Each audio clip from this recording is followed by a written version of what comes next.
I'm just leaving the library, and I thought of doing another video because, right, as I'm in Europe, I'm just thinking of a lot of the things that I've learned as being in Europe, and I guess the way that I like to travel is or I like to experience things is I consider myself a social experiment.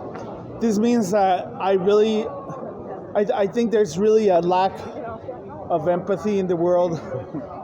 I think I was discussing this with my Brit Portuguese friend this morning, and this is something a East European taught me when I was in London. And basically, the power of the world is usually has been decided by elites, but now it's been decided by a lot of the capital right now is owned by very few people, or slightly getting owned by very few people they're really good technologists and businessmen, but probably know very little about how other people at the lower parts of the world think.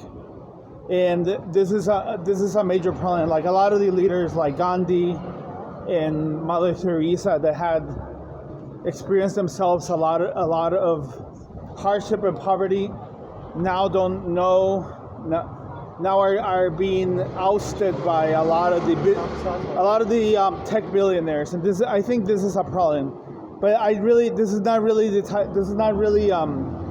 purpose of the video. This video is another European video on Eastern Europe, and I'm talking about this because this is what my Eastern European friend told me. So as I travel around Europe,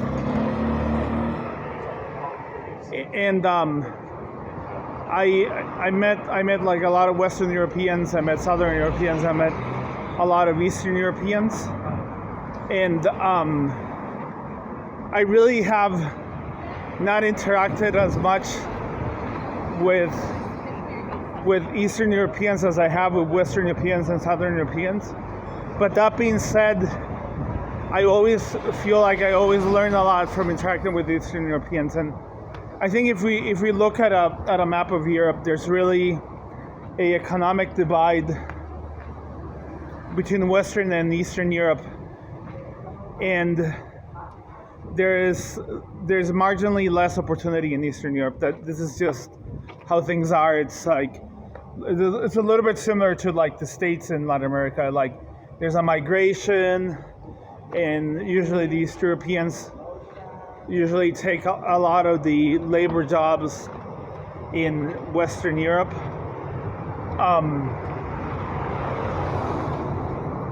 But as opposed to Latin America, Eastern Europe also has had very, very rich history. I mean, Latin America has a rich indigenous history, but it does not have a rich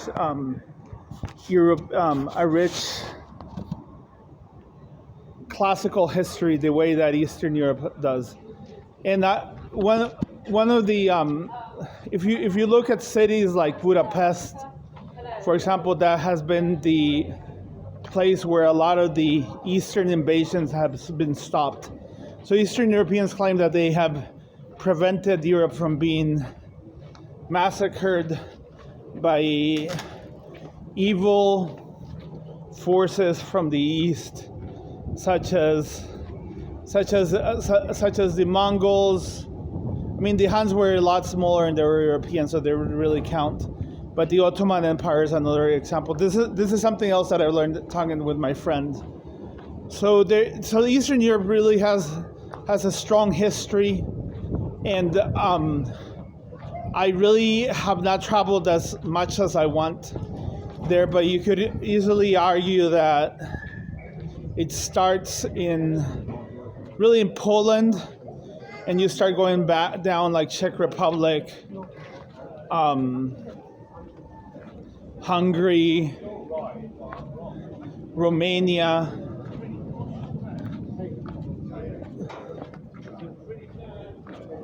Slovenia, all those countries to the east. Then you have the Balkans, which have been divided due to religion, and they have had a major conflict, like Bosnia and Herzegovina and Albania.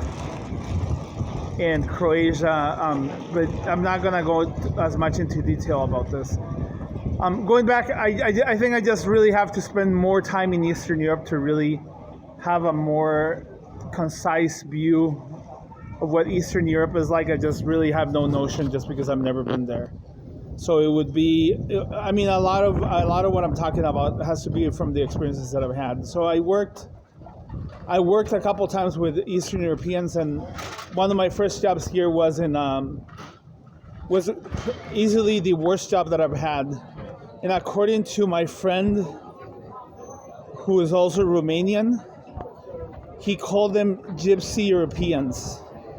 And it was quite an experience to work with them. I remember just being out in the middle of nowhere. It was just weird exciting. When I take these jobs, I usually get very excited, but I usually don't last more than like 3 days.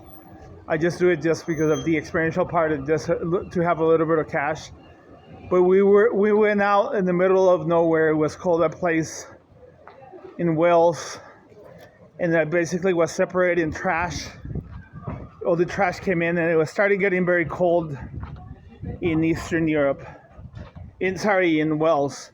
So it was very cold. The place was very smelly, very filthy. It was just really hard to work there.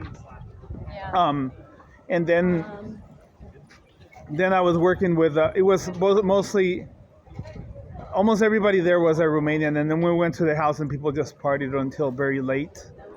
And then my friend told me a little bit about the lifestyle that he has had. The friend that I met in London, and he basically has moved through the world, moved from place to place, and he wanted to basically become a psychologist. So he ended up going to Asia. But very well educated, my friend, but then he just ended up coming back to London, and in London he did several labor jobs, including being a carer, including just doing manual labor. And unfortunately, he fell into a gambling addiction, and this is really what consumes his life, his gambling addiction. And I wanted to film him because I thought his story was like unusually interesting, but he refused to be in film. Same for my other friend, my Portuguese bridge friend.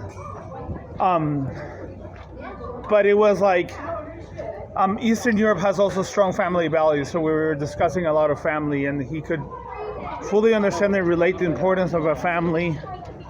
That's something I liked about it, because in Central America there's very strong family values as well.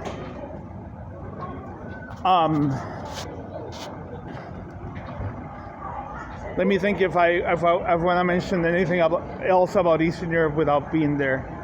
My other friend, which was Czech, was a genius. He really was very, very smart, and we constantly played chess together. I met him in Puerto Escondido.